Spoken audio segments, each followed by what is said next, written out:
We just looked at the profit and loss statement, which shows your performance over time.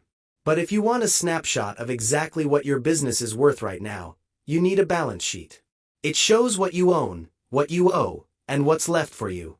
Let's run one. To get started, look over at your left-hand menu. Click on Reports and you can click Standard Reports.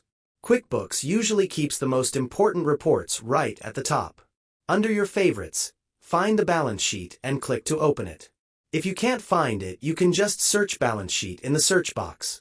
Unlike a P&L that covers a range of dates, a balance sheet is a point-in-time report. Look at the report period and the to-date. This shows your financial standing as of this specific moment. You can use the drop-down to select this year to date, or set a custom date if you need to see what your balances were at the end of last month. You also have the accounting method toggle. Cash shows your balances based on money actually in the bank, while accrual includes things like unpaid invoices. Right next to that is the Compare to drop-down.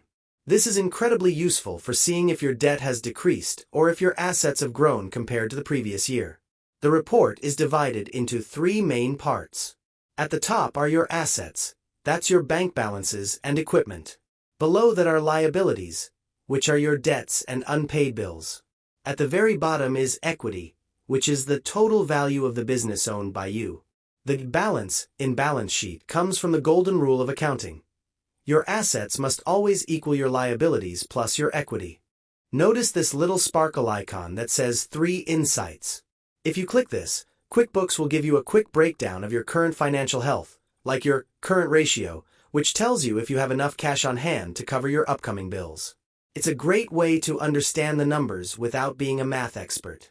When you're ready to share the snapshot with a bank or your accountant, use these icons at the top to email it, print it, or click Export to save it as a PDF or Excel file.